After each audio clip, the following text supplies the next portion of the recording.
Chapter 11. It will never be possible to get a completely accurate and unbiased account of the Barcelona fighting, because the necessary records do not exist. Future historians will have nothing to go upon except a mass of accusations and party propaganda. I myself have little data beyond what I saw with my own eyes, and what I have learned from other eyewitnesses whom I believe to be reliable. I can, however, contradict some of the more flagrant lies and help to get the affair into some kind of perspective. First of all, what actually happened? For some time past there had been tension throughout Catalonia. In earlier chapters of this book, I have given some account of the struggle between communists and anarchists. By May 1937, things had reached a point at which some kind of violent outbreak could be regarded as inevitable.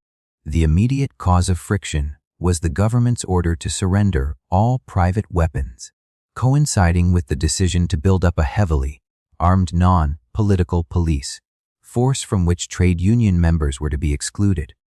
The meaning of this was obvious to everyone, and it was also obvious that the next move would be the taking over of some of the key industries controlled by the CDIMT. In addition, there was a certain amount of resentment among the working classes because of the growing contrast of wealth and poverty, and a general vague feeling that the revolution had been sabotaged. Many people were agreeably surprised when there was no rioting on May. On the 3 May, the government decided to take over the telephone exchange, which had been operated since the beginning of the war mainly by CNT workers. It was alleged that it was badly run and that official calls were being tapped. Salas, the chief of police, who may or may not have been exceeding his orders, sent 3 loads of armed civil guards to seize the building, while the streets outside were cleared by armed police in civilian clothes. At about the same time, bands of civil guards seized various other buildings in strategic spots. Whatever the real intention may have been, there was a widespread belief that this was the signal for a general attack on the CNT by the civil guards and the PSUDC, communists and socialists. The word flew round the town that the workers' buildings were being attacked. Armed anarchists appeared on the streets, work ceased, and fighting broke out immediately. That night and the next morning, barricades were built all over the town, and there was no break in the fighting until the morning of 6 May. The fighting was, however, mainly defensive on both sides. Buildings were besieged, but, so far as I know, none were stormed, and there was no use of artillery. Roughly speaking, the CNT-AFIDIAPOUM forces held the working-class suburbs, and the armed police forces and the PSUC held the central and official portion of the town. On the 6th May there was an armistice, but fighting soon broke out again, probably because of premature attempts by civil guards to disarm CNT workers. Next morning, however, the people began to leave the barricades of their own accord. Up till, roughly, the night of 5 May, the CMT had had the better of it, and large numbers of civil guards had surrendered. But there was no generally accepted leadership, and no fixed plan indeed. So far as one could judge, no plan at all except a vague determination to resist the civil guards. The official leaders of the CNT had joined with those of the UGT in imploring everyone to go back to work. Above all, food was running short. In such circumstances, nobody was sure enough of the issue to go on fighting. By the afternoon of 7 May, conditions were almost normal. That evening, 6,000 assault guards, sent by sea from Valencia, arrived and took control of the town. The government issued an order for the surrender of all arms, except those held by the regular forces, and during the next few days large numbers of arms were seized. The casualties during the fighting were officially given out as 400 killed and about 1,000 wounded. 400 killed is possibly an exaggeration, but as there is no way of verifying this, we must accept it as accurate. Secondly, as to the after effects of the fighting, obviously it is impossible to say with any certainty what these were. There is no evidence that the outbreak had any direct effect upon the course of the war, though obviously it must have had if it continued even a few days longer. It was made the excuse for bringing Catalonia under the direct control of Valencia, for hastening the break-up of the militias, and for the suppression of the POUM, and no doubt it also had its share in bringing down the Caballero government. But we may take it as certain that these things would have happened in any case. The real question is whether the CNT workers who came into the street gained or lost by showing fight on this occasion. It is pure guesswork, but my own opinion is that they gained more than they lost. The seizure of the Barcelona telephone exchange was simply one incident in a long process. Since the previous year, direct power had been gradually maneuvered out of the hands of the syndicates, and the general movement was away from working class control and towards centralized control, leading on to state capitalism, or possibly towards the reintroduction of private capitalism. The fact that at this point there was resistance probably slowed the process down. A year after the outbreak of war, the Catalan workers had lost much of their power, but their position was still comparatively favorable. It might have been much less so if they had made it clear that they would lie down under no matter what provocation. There are occasions when it pays better to fight and be beaten than not to fight at all. Thirdly, what purpose, if any, lay behind the outbreak? Was it any kind of coup d'état or revolutionary attempt? Did it definitely aim at overthrowing the government? Was it preconcerted at all? My own opinion is that the fighting was only preconcerted in the sense that everyone expected it. There were no signs of any very definite plan on either side. On the anarchist side, the action was almost certainly spontaneous, for it was an affair mainly of the rank and file. The people came into the streets, and their political leaders followed reluctantly, or did not follow at all. The only people who even talked in a revolutionary strain were the Friends of Durruti, a small extremist group within the FAI and the POUM. But once again they were following and not leading. The Friends of Durruti distributed some kind of revolutionary leaflet, but this did not appear until 5 May and cannot be said to have started the fighting, which had started of its own accord 2 days earlier. The official leaders of the CNT disowned the whole affair from the start. There were a number of reasons for this. To begin with, the fact that the CNT was still represented in the government, and the Generalite ensured that its leaders would be more conservative than their followers. Secondly, the main object of the CNT leaders was to form an alliance with the UGT, and the fighting was bound to widen the split between CNT and UGT, at any rate for the time being. Thirdly, though this was not generally known at the time, the anarchist leaders feared that if things went beyond a certain point, and the workers took possession of the town, as they were perhaps in a position to do on 5 May, there would be foreign intervention. A British cruiser and 2 British destroyers had closed in upon the harbor, and no doubt there were other warships not far away. The English newspapers gave it out that these ships were proceeding to Barcelona to protect British interests, but in fact they made no move to do so. That is, they did not land any men or take off any refugees. There can be no certainty about this, but it was at least inherently likely that the British government, which had not raised a finger to save the Spanish government from Franco, would intervene quickly enough to save it from its own working class. The POUM leaders did not disown the affair. In fact, they encouraged their followers to remain at the barricades and even gave their approval in La Batalla, 6 May, to the extremist leaflet issued by the Friends of Durruti. There is great uncertainty about this leaflet, of which no one now seems able to produce a copy. In some of the foreign papers, it was described as an inflammatory poster, which was plastered all over the town. There was certainly no such poster. From comparison of various reports, I should say that the leaflet called for Zieg, the formation of a revolutionary council, junta, as if the shooting of those responsible for the attack on the telephone exchange, as if the disarming of the civil guards. There is also some uncertainty as to how far La Batalla expressed agreement with the leaflet.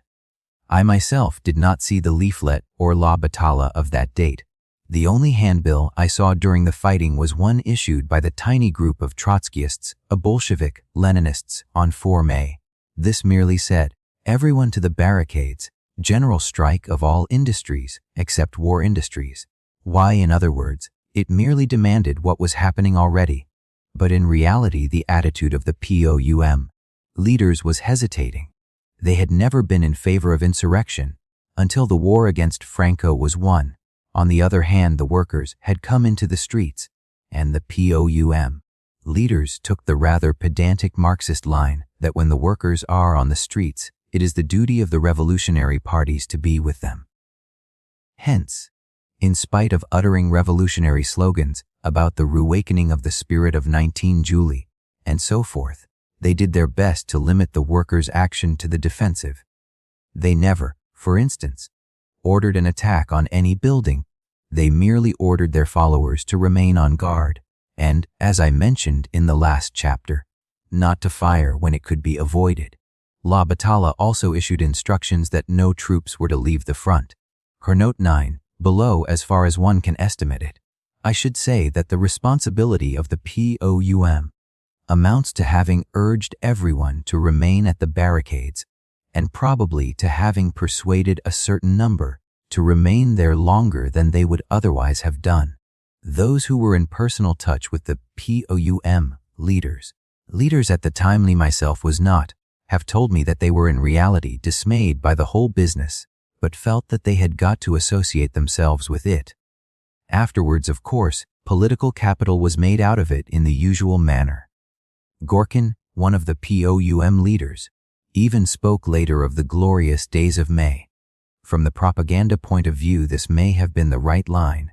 Certainly the POUM rose somewhat in numbers during the brief period before its suppression. Tactically, it was probably a mistake to give countenance to the leaflet of the Friends of Durruti, which was a very small organization and normally hostile to the POUM, considering the general excitement and the things that were being said on both sides. The leaflet did not in effect mean much more than stay at the barricades, but by seeming to approve of it, while Solidaridad Obrera, the anarchist paper, repudiated it, the POUM leaders made it easy for the communist press to say afterwards that the fighting was a kind of insurrection engineered solely by the POUM. However, we may be certain that the communist press would have said this in any case. It was nothing compared with the accusations that were made both before and afterwards on less evidence. The C.N.T. leaders did not gain much by their more cautious attitude. They were praised for their loyalty, but were levered out of both the government and the Generalite as soon as the opportunity arose. Han note 9. A recent number of Impercor states the exact opposite, that La Battaglia orders the POUM troops to leave the front. The point can easily be settled by referring to La Battaglia of the date named. So far as one could judge from what people were saying at the time, there was no real revolutionary intention anywhere. The people behind the barricades were ordinary CNT workers, probably with a sprinkling of UGT workers among them, and what they were attempting was not to overthrow the government, but to resist what they regarded, rightly or wrongly, as an attack by the police. Their action was essentially defensive, and I doubt whether it should be described, as it was in nearly all the foreign newspapers, as a rising. A rising implies aggressive action and a definite plan. More exactly, it was a riot, very bloody riot, because both sides had fire, arms in their hands, and were willing to use them. But what about the intentions on the other side? If it was not an anarchist coup d'état, was it perhaps a communist coup d'état, a planned effort to smash the power of the CNT at one blow? I do not believe it was, though certain things might lead one to suspect it. It is significant that something very similar, seizure of the telephone exchange by armed police acting under orders from Barcelona, happened in Tarragona 2 days later, and in Barcelona the raid on the telephone exchange was not an isolated act. In various parts of the town, bands of civil guards and PVAS-UC adherents seized buildings in strategic spots, if not actually before the fighting started, at any rate with surprising promptitude. But what one has got to remember is that these things were happening in Spain and not in England. Barcelona is a town with a long history of street fighting. In such places things happen quickly. The factions are ready-made. Everyone knows the local geography, and when the guns begin to shoot, people take their places almost as in a fire drill. Presumably those responsible for the seizure of the telephone exchange expected trouble, though not on the scale that actually happened, and had made ready to meet it. But it does not follow that they were planning a general attack on the CDANT. There are two reasons why I do not believe that either side had made preparations for large-scale fighting. Neither side had brought troops to Barcelona beforehand. The fighting was only between those who were in Barcelona already, mainly civilians and police. The food ran short almost immediately. Anyone who has served in Spain knows that the one operation of war that Spaniards really perform really well is that of feeding their troops. It is most unlikely that if either side had contemplated a week or two of street fighting and a general strike, they would not have stored food beforehand. Finally, as to the rights and wrongs of the affair, a tremendous dust was kicked up in the foreign anti-fascist press, but, as usual, only one side of the case has had anything like a hearing. As a result, the Barcelona fighting has been represented as an insurrection by disloyal anarchists and Trotskyists who were stabbing the Spanish government in the back, and so forth. The issue was not quite so simple as that. Undoubtedly, when you are at war with a deadly enemy, it is better not to begin fighting among yourselves. But it is worth remembering that it takes two to make a quarrel, and that people do not begin building barricades unless they have received something that they regard as a provocation. The trouble sprang naturally out of the government's order to the anarchists to surrender their arms. In the English press, this was translated into English terms and took this forms: that arms were desperately needed on the Aragon front and could not be sent there because the unpatriotic anarchists were holding them back. To put it like this is to ignore the conditions actually existing in Spain. Everyone knew that both the anarchists and the PSUC were hoarding arms, and when the fighting broke out in Barcelona, this was made clearer still. Both sides produced arms in abundance. The anarchists were well aware that even if they surrendered their arms, the PSUC, politically the main power in Catalonia, would still retain theirs, and this in fact was what happened after the fighting was over. Meanwhile, actually visible on the streets, there were quantities of arms which would have been very welcome at the front, but which were being retained for the non-political police forces in the rear. And underneath this, there was the irreconcilable difference between communists and anarchists, which was bound to lead to some kind of struggle sooner or later. Since the beginning of the war, the Spanish Communist Party had grown enormously in numbers and captured most of the political power, and there had come into Spain thousands of foreign communists, many of whom were openly expressing their intention of liquidating anarchism as soon as the war against Franco was won. In the circumstances, one could hardly expect the anarchists to hand over the weapons, which they had got possession of in the summer of 1936. The seizure of the telephone exchange was simply the match that fired an already existing bomb. It is perhaps just conceivable that those responsible imagined that it would not lead to trouble. Company, the Catalan president, is said to have declared laughingly a few days earlier that the anarchists would put up with anything. To note 10 below, but certainly it was not a wise action. For months past there had been a long series of armed clashes between communists and anarchists in various parts of Spain. Catalonia, and especially Barcelona, was in a state of tension that had already led to street affrays, assassinations, and so forth. Suddenly the news ran round the city that armed men were attacking the buildings that the workers had captured in the July fighting, and to which they attached great sentimental importance. One must remember that the civil guards were not loved by the working class population. For generations past, La Guardia had been simply an appendage of the landlord and the boss, and the civil guards were doubly hated because they were suspected, quite justly, of being of very doubtful loyalty against the fascists. Her note 11. Below, it is probable that the emotion that brought people into the streets in the first few hours was much the same emotion as had led them to resist the rebel generals at the beginning of the war. Of course, it is arguable that the CNT workers ought to have handed over the telephone exchange without protest. One's opinion here will be governed by one's attitude on the question of centralized government and working class control. More relevantly, it may be said ICE, very likely the CNT, had a case. But, after all, there was a war on, and they had no business to start a fight behind the lines. Here I agree entirely. Any internal disorder was likely to aid Franco. But what actually precipitated the fighting? The government may or may not have had the right to seize the telephone exchange. The point is that in the actual circumstances, it was bound to lead to a fight. It was a provocative action, a gesture which said in effect, and presumably was meant to say, "Your power is at an end, we are taking over." It was not common sense to expect anything but resistance. If one keeps a sense of proportion, one must realize that the fault was not, could not be, in a matter of this kind, entirely on one side.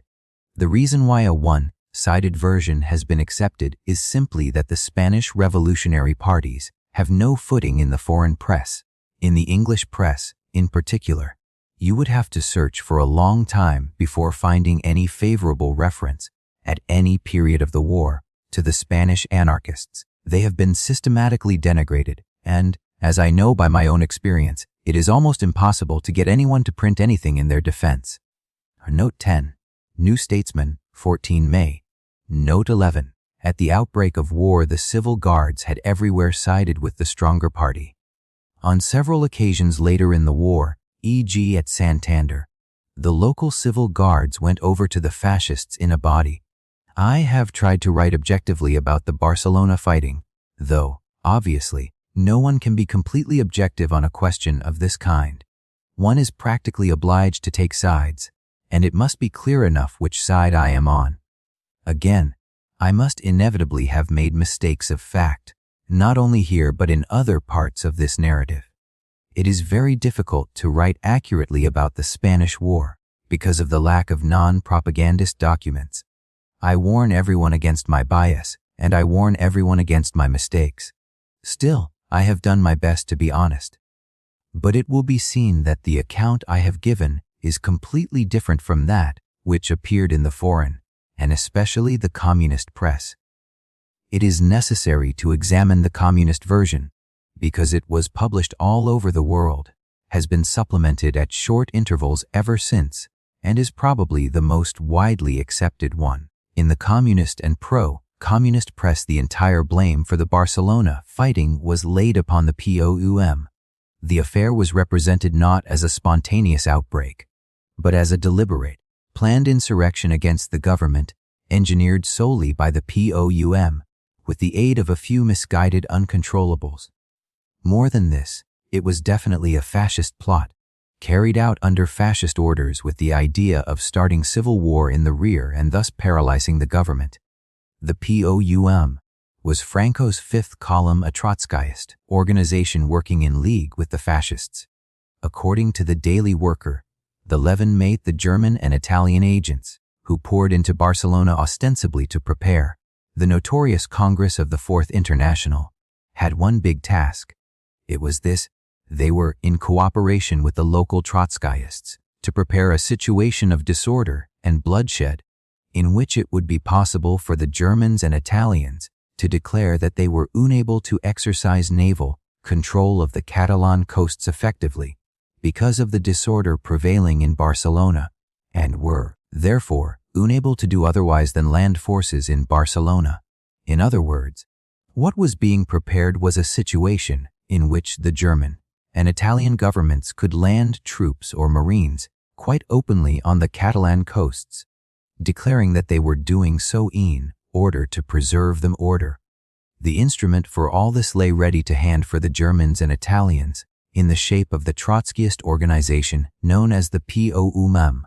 The POUM, acting in cooperation with well-known criminal elements and with certain other deluded persons in the anarchist organizations, planned, organized, and led the attack in the rearguard, accurately timed to coincide with the attack on the front at Bilbao, etc., etc. Later in the article, the Barcelona fighting becomes the POUM attack, and in another article in the same issue, it is stated that there is no doubt that it is at the door of the POUM that the responsibility for the bloodshed in Catalonia must be laid. In Precours 29 made states that those who erected the barricades in Barcelona were only members of the POUM, organized from that party for this purpose. I could quote a great deal more, but this is clear enough. The POUM was wholly responsible, and the POUM was acting under fascist orders. In a moment, I will give some more extracts from the accounts that appeared in the communist press. It will be seen that they are so self-contradictory as to be completely worthless. But before doing so, it is worth pointing to several a priori reasons why this version of the May fighting as a fascist rising engineered by the POUM is next door to incredible. The POUM had not the numbers or influence to provoke disorders of this magnitude. Still less had it the power to call a general strike. It was a political organization with no very definite footing in the trade unions, and it would have been hardly more capable of producing a strike throughout Barcelona. Then say, the English Communist Party would be of producing a general strike throughout Glasgow. As I said earlier, the attitude of the POUM leaders may have helped to prolong the fighting to some extent, but they could not have originated it even if they had wanted to. If the alleged fascist plot rests on bare assertion and all the evidence points in the other direction. We are told that the plan was for the German and Italian governments to land troops in Catalonia, but no German or Italian troopships approached the coast. As to the Congress of the Fourth International and the German and Italian agents, they are pure myth. So far as I know, there had not even been any talk of a Congress of the Fourth International. There were vague plans for a Congress of the POUM and its brother parties, English ILP, Germans AP, etc. This had been tentatively fixed for some time in July, 2 months later to 2, and not a single delegate had yet arrived. The German and Italian agents have no existence outside the pages of the Daily Worker. Anyone who crossed the frontier at that time knows that it was not so easy to pour into Spain or out of it, for that matter, i.e. nothing happened either at Lerida, the chief stronghold of the POUM, or at the front. It is obvious that if the POUM leaders had wanted to aid the fascists, they would have ordered their militia to walk out of the line and let the fascists through. But nothing of the kind was done or suggested, nor were any extra men brought out of the line beforehand, though it would have been easy enough to smuggle, say, 1,000 or 2,000 men back to Barcelona on various pretexts, and there was no attempt even at indirect sabotage of the front. The transport of food, munitions, and so forth continued as usual. I verified this by inquiry afterwards. Above all, a planned rising of the kind suggested would have needed months of preparation, subversive propaganda among the militia, and so forth. But there was no sign or rumor of any such thing. The fact that the militia at the front played no part in the rising should be conclusive. If the POUM were really planning a coup d'état, it is inconceivable that they would not have used the 10,000 or so armed men who were the only striking force they had. It will be clear enough from this that the communist thesis of a POUM rising under fascist orders rests on less than no evidence.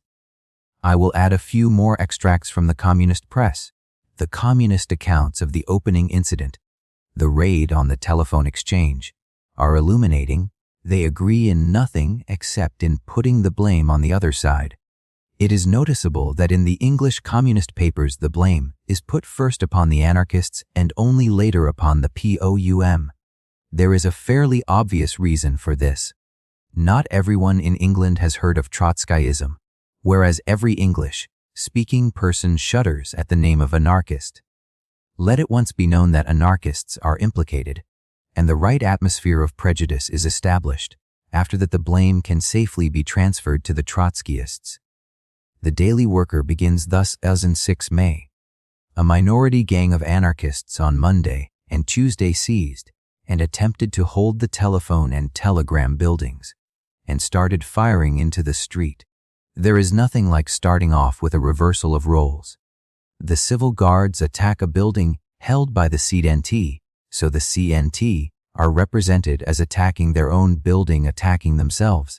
In fact, on the other hand, the Daily Worker of 11 May states the left Catalan Minister of Public Security, Aguade, and the United Socialist General Commissar of Public Order, Rodrigue Salas, sent the armed Republican police into the Telefonica building to disarm the employees there, most of them members of CNT unions. This does not seem to agree very well with the first statement. Nevertheless, the Daily Worker contains no admission that the first statement was wrong. The Daily Worker of 11 May states that the leaflets of the Friends of Durruti, which were disowned by the CNT, appeared on 4 May and 5 May during the fighting. Imprecore 22 May states that they appeared on the 3 May before the fighting and adds that in view of these facts, the appearance of various leaflets, the police, led by the prefect of police in person, occupied the central telephone exchange in the afternoon of 3 May. The police were shot at while discharging their duty. This was the signal for the provocateurs to begin shooting a phrase all over the city.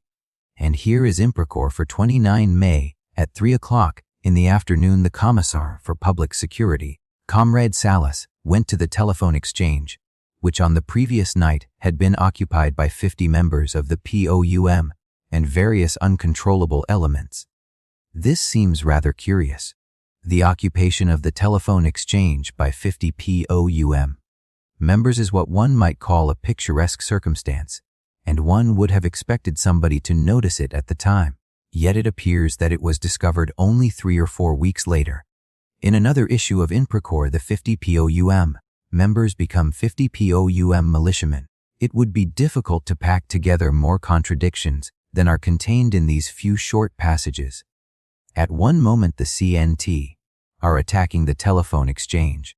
The next they are being attacked there. A leaflet appears before the seizure of the telephone exchange and is the cause of it, or, alternatively, appears afterwards and is the result of it. The people in the telephone exchange are alternatively CNT members and POUM members, and so on. And in a still later issue of the Daily Worker, R3 June Mamitter Jr., Campbell informs us that the government only seized the telephone exchange because the barricades were already erected. For reasons of space, I have taken only the reports of one incident, but the same discrepancies run all through the accounts in the communist press. In addition, there are various statements which are obviously pure fabrication. Here, for instance, is something quoted by the Daily Worker, the 7 May, and said to have been issued by the Spanish embassy in Paris. A significant feature of the uprising has been that the old monarchist flag was flown from the balcony of various houses in Barcelona, doubtless in the belief that those who took part in the rising had become masters of the situation. The Daily Worker very probably reprinted this statement in good faith, but those responsible for it at the Spanish embassy must have been quite deliberately lying. Any Spaniard would understand the internal situation better than that. A monarchist flag in Barcelona! It was the one thing that could have united the warring factions in a moment. Even the communists on the spot were obliged to smile when they read about it. It is the same with the reports in the various communist papers upon the arms supposed to have been used by the POUM during the rising. They would be credible only if one knew nothing whatever of the facts. In the Daily Worker of 17 May, Mr. Frank Pitcairn states there were actually all sorts of arms used by them in the outrage. There were the arms which they have been stealing for months past and hidden, and there were arms such as tanks which they stole from the barracks just at the beginning of the rising. It is clear that scores of machine guns and several thousand rifles are still in their possession. Imprecore 29 May also states on 3 May the POUM had at its disposal some dozens of machine guns and several thousand rhines. On the Plaza de España the Trotskyists brought, into action batteries of 75 guns, which were destined for the front in Aragon, and which the militia had carefully concealed on their premises. Mr. Pitcairn does not tell us how, and when it became clear that the POUM possessed scores of machine guns and several thousand rifles, I have given an estimate of the arms which were at 3 of the principal POUM buildings, about 80 rifles, a few bombs, and no machine guns, i.e. about sufficient for the armed guards which, at that time, all the political parties placed on their buildings. It seems strange that afterwards, when the POUM was suppressed and all its buildings seized, these thousands of weapons never came to light, especially the tanks and field guns, which are not the kind of thing that can be hidden up the chimney. But what is revealing in the 2 statements above is the complete ignorance they display of the local circumstances. According to Mr. Pitcairn, the POUM stole tanks from the barracks. He does not tell us which barracks. The POUM militiamen who were in Barcelona, now comparatively few, as direct recruitment to the party militias had ceased, shared the Lenin barracks with a considerably larger number of popular army troops. Mr. Pitcairn is asking us to believe, therefore, that the POUM stole tanks with the connivance of the popular army. It is the same with the premises on which the 75 Mullen guns were concealed. There is no mention of where these premises were. Those batteries of guns, firing on the Plaza de España, appeared in many newspaper reports, but I think we can say with certainty that they never existed. As I mentioned earlier, I heard no artillery fired during the fighting, though the Plaza de España was only a mile or so away. A few days later, I examined the Plaza de España and could find no buildings that showed marks of shell fire, and an eyewitness who was in that neighborhood throughout the fighting declares that no guns ever appeared there. Incidentally, the tale of the stolen guns may have originated with Antonov of Cinco, the Russian consul general. He, at any rate, communicated it to a well-known English journalist, who afterwards repeated it in good faith in a weekly paper. Antonov of Cinco has since been purged. How this would affect his credibility, I do not know. The truth is, of course, that these tales about tanks, field guns, and so forth have only been invented because otherwise it is difficult to reconcile the scale of the Barcelona fighting with the POUM's small numbers. It was necessary to claim that the POUM was wholly responsible for the fighting. It was also necessary to claim that it was an insignificant party with no following and numbered only a few thousand members, according to Impricore. The only hope of making both statements credible was to pretend that the POUM had all the weapons of a modern mechanized army. It is impossible to read through the reports in the communist press without realizing that they are consciously aimed at a public ignorant of the facts and have no other purpose than to work up prejudice. Hence, for instance, such statements as Mr. Pitcairn's in the Daily Worker of 11 May that the rising was suppressed by the popular army. The idea here is to give outsiders the impression that all Catalonia was solid against the Trotskyists. But the popular army remained neutral throughout the fighting. Everyone in Barcelona knew this, and it is difficult to believe that Mr. Pitcairn did not know it too. Or again, the juggling in the communist press with the figures for killed and wounded, with the object of exaggerating the scale of the disorders. Diaz, General Secretary of the Spanish Communist Party, widely quoted in the communist press, gave the numbers as 900 dead and 2,500 wounded. The Catalan Minister of Propaganda, who was hardly likely to underestimate, gave the numbers as 400 killed and 1,000 wounded. The Communist Party doubles the bid and adds a few more hundreds for luck. The foreign capitalist newspapers, in general, laid the blame for the fighting upon the anarchists, but there were a few that followed the communist line.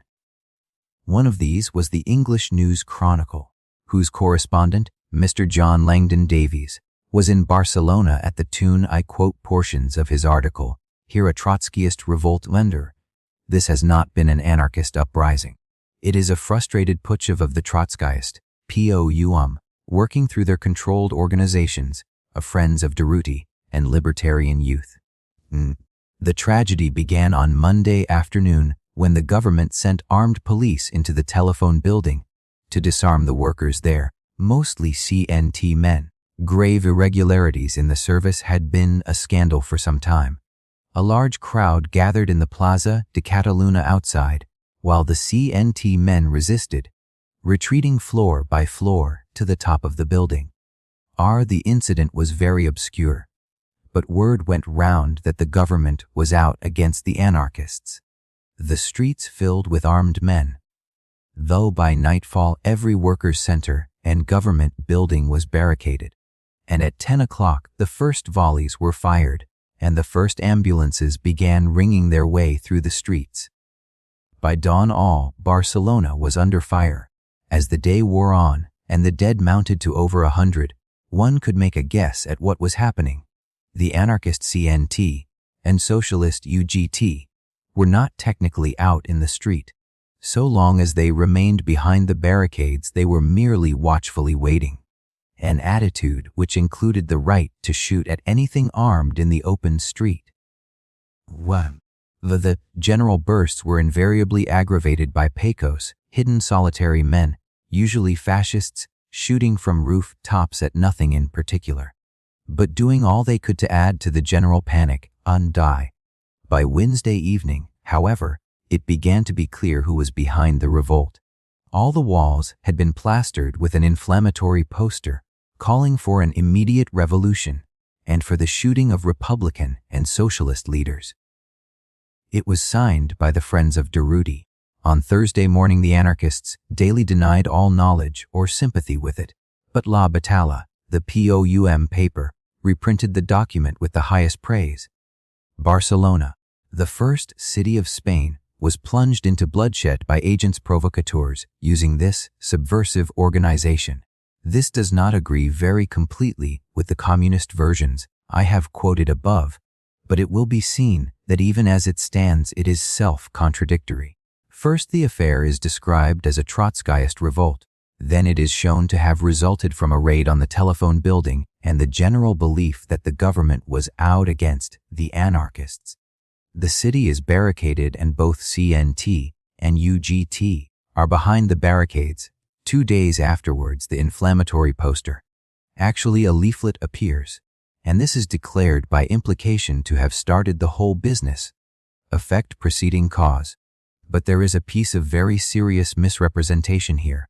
Mr. Langdon Davies describes the Friends of Durruti and Libertarian Youth as controlled organizations of the POUM. Both were anarchist organizations and had no connection with the POUM. The Libertarian Youth was the youth league of the anarchists, corresponding to the JSU, of the PSUC, etc. The Friends of Durruti was a small organization within the FII and was in general bitterly hostile to the POUM. So far as I can discover, there was no one who was a member of both. It would be about equally true to say that the Socialist League is a controlled organization of the English Liberal Party. Was Mr. Langdon Davies unaware of this? If he was, he should have written with more caution about this very complex subject. I am not attacking Mr. Langdon Davies's good faith, but admittedly he left Barcelona as soon as the fighting was over, i.e., at the moment when he could have begun serious inquiries. And throughout his report there are clear signs that he has accepted the official version of a Trotskyist revolt, without sufficient verification. This is obvious even in the extract I have quoted. By nightfall, the barricades are built, and at 10 o'clock the first volleys are fired. These are not the words of an eyewitness. From this you would gather that it is usual to wait for your enemy to build a barricade before beginning to shoot at him. The impression given is that some hours elapsed between the building of the barricades and the firing of the first volleys, whereas, naturally, it was the other way about. I and many others saw the first volleys fired early in the afternoon. Again, there are the solitary men, usually fascists, who are shooting from the rooftops. Mr. Langdon Davies does not explain how he knew that these men were fascists. Presumably he did not climb on to the roofs and ask them. He is simply repeating what he has been told and, as it fits in with the official version, is not questioning it. As a matter of fact, he indicates one probable source of much of his information by an incautious reference to the Minister of Propaganda at the beginning of his article. Foreign journalists in Spain were hopelessly at the mercy of the Ministry of Propaganda, though one would think that the very name of this ministry would be a sufficient warning. The Minister of Propaganda was, of course, about as likely to give an objective account of the Barcelona trouble as several say the late Lord Carson would have been to give an objective account of the Dublin Rising of 1916. I have given reasons for thinking that the communist version of the Barcelona fighting cannot be taken seriously. In addition, I must say something about the general charge that the POUM was a secret fascist organization in the pay of Franco and Hitler. This charge was repeated over and over in the communist press, especially from the beginning of 1937 onwards. It was part of the world-wide drive of the official Communist Party against Trotskyism, of which the POUM was supposed to be representative in Spain. A Trotskyism, according to Frente Rojo, the Valencia communist paper, is not a political doctrine. Trotskyism is an official capitalist organization, a fascist terrorist band occupied in crime and sabotage against the people. The POUM was a Trotskyist organization in league with the fascists and part of Franco's fifth column. What was noticeable from the start was that no evidence was produced in support of this accusation. The thing was simply asserted with an air of authority, and the attack was made with the maximum of personal libel and with complete irresponsibility as to any effects it might have upon the war. Compared with the job of libeling the POUM, many communist writers appear to have considered the betrayal of military secrets unimportant. In a February number of the Daily Worker, for instance, a writer, Winifred Batis, is allowed to state that the POUM had only half as many troops on its section of the front as it pretended. This was not true, but presumably the writer believed it to be true. She and the Daily Worker were perfectly willing, therefore, to hand to the enemy one of the most important pieces of information that can be handed through the columns of a newspaper. In the New Republic, Mr. Ralph Bates stated that the POUM troops were playing football with the fascists in no man's land at a time when, as a matter of fact, the POUM troops were suffering heavy casualties and a number of my personal friends were killed and wounded. Again, there was the malignant cartoon, which was widely circulated, first in Madrid and later in Barcelona, representing the POUM as slipping off a mask marked with the hammer and sickle and revealing a face marked with the swastika. Had the government not been virtually under communist control, it would never have permitted a thing of this kind to be circulated in wartime. It was a deliberate blow at the morale, not only of the POUM militia, but of any others who happened to be near them. For it is not encouraging to be told that the troops next to you in the line are traitors. As a matter of fact, I doubt whether the abuse that was heaped upon them from the rear actually had the effect of demoralizing the POUM militia. But certainly it was calculated to do so, and those responsible for it must be held to have put political spite before anti-fascist unity. The accusation against the POUM amounted to this, that a body of some scores of thousands of people, almost entirely working class, besides numerous foreign helpers and sympathizers, mostly refugees from fascist countries, and thousands of militia, was simply a vast spying organization in fascist pay. The thing was opposed to common sense, and the past history of the POUM was enough to make it incredible. All the POUM leaders had revolutionary histories behind them. Some of them had been mixed up in the 1934 revolt, and most of them had been imprisoned for socialist activities under the Leroux government or the monarchy.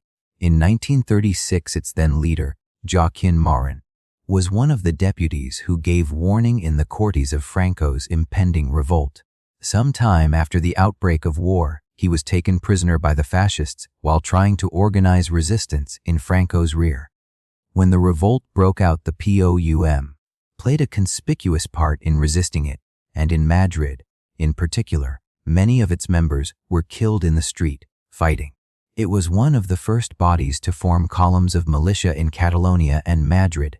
It seems almost impossible to explain these as the actions of a party in fascist pay. A party in fascist pay would simply have joined in on the other side. Nor was there any sign of pro-fascist activities during the war. It was arguable, though finally I do not agree, that by pressing for a more revolutionary policy the POUM divided the government forces and thus aided the fascists. I think any government of reformist type would be justified in regarding a party like the POUM as a nuisance. But this is a very different matter from direct treachery. There is no way of explaining why, if the POUM was really a fascist body, its militia remained loyal. Here were 8 or 10,000 men, holding important parts of the line during the intolerable conditions of the winter of 1936-7. Many of them were in the trenches 4 or 5 months at a stretch. It is difficult to see why they did not simply walk out of the line or go over to the enemy. It was always in their power to do so, and at times the effect might have been decisive. Yet they continued to fight, and it was shortly after the POUM was suppressed as a political party, when the event was fresh in everyone's mind, that the militia, not yet redistributed among the popular army, took part in the murderous attack to the east of Huesca, when several thousand men were killed in 1 or 2 days. At the very least, one would have expected fraternization with the enemy and a constant trickle of deserters. But, as I have pointed out earlier, the number of desertions was exceptionally small. Again, one would have expected pro-fascist propaganda, defeatism, and so forth. Yet there was no sign of any such thing. Obviously, there must have been fascist spies and agents provocateurs in the POUM. They exist in all left-wing parties. But there is no evidence that there were more of them there than elsewhere. It is true that some of the attacks in the communist press said, rather grudgingly, that only the POUM leaders were in fascist pay, and not the rank and file. But this was merely an attempt to detach the rank and file from their leaders. The nature of the accusation implied that ordinary members, militiamen, and so forth, were all in the plot together, for it was obvious that if Nin, Gorkin, and the others were really in fascist pay, it was more likely to be known to their followers, who were in contact with them, than to journalists in London, Paris, and New York.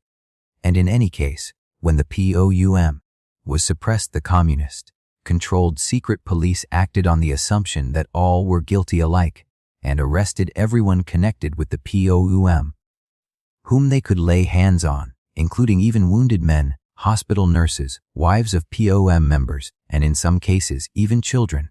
Finally, on the 15-16 June, the POUM was suppressed and declared an illegal organization. This was one of the first acts of the Negrin government, which came into office in May.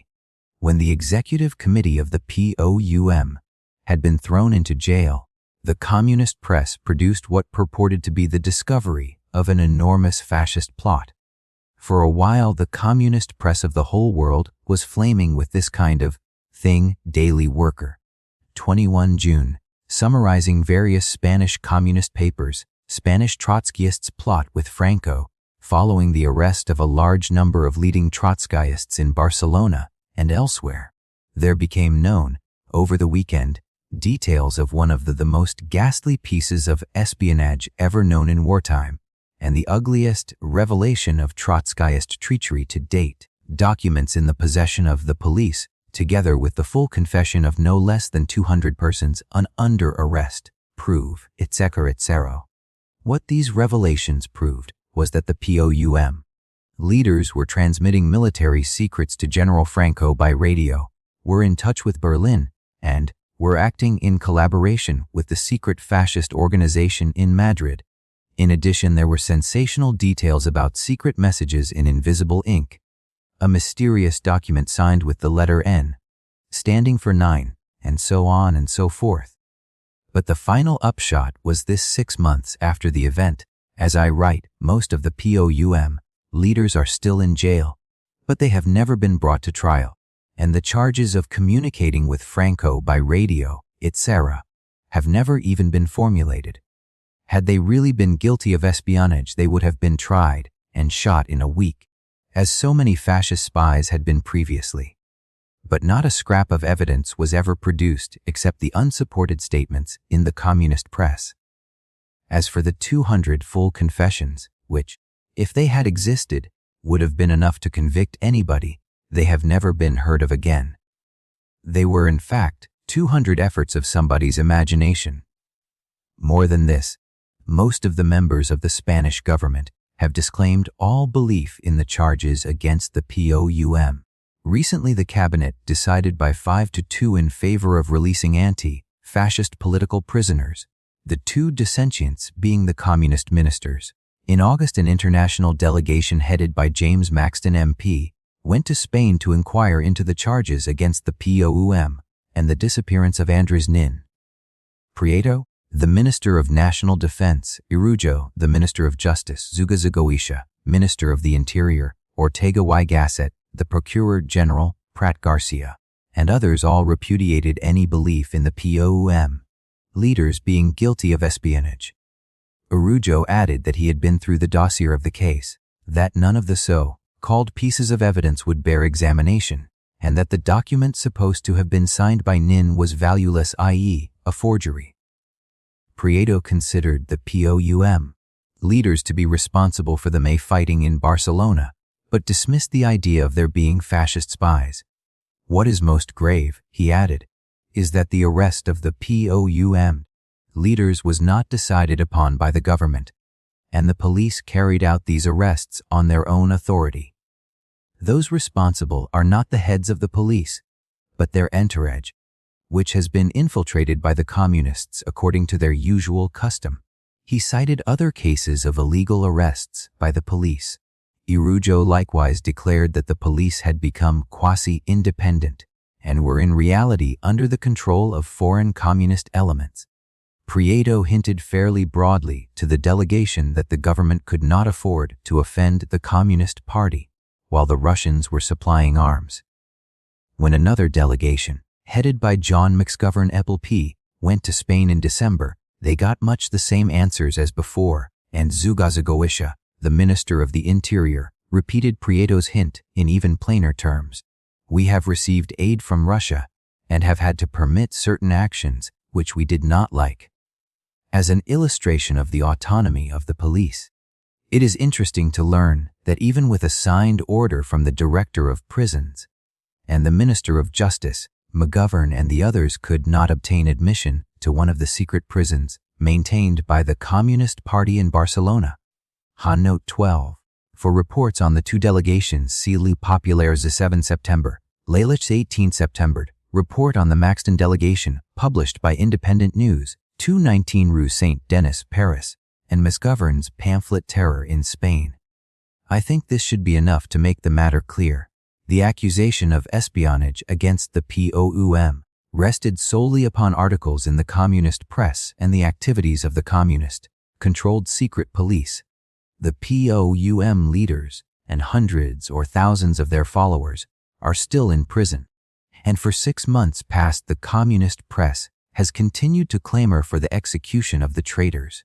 But Negrin and the others have kept their heads and refused to stage a wholesale massacre of Trotskyists.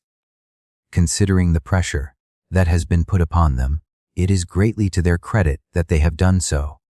Meanwhile, in face of what I have quoted above, it becomes very difficult to believe that the POUM was really a fascist spying organization, unless one also believes that Maxton, McGovern, Prieto, Irujo, Zugazagoitia, and the rest are all in fascist pay together.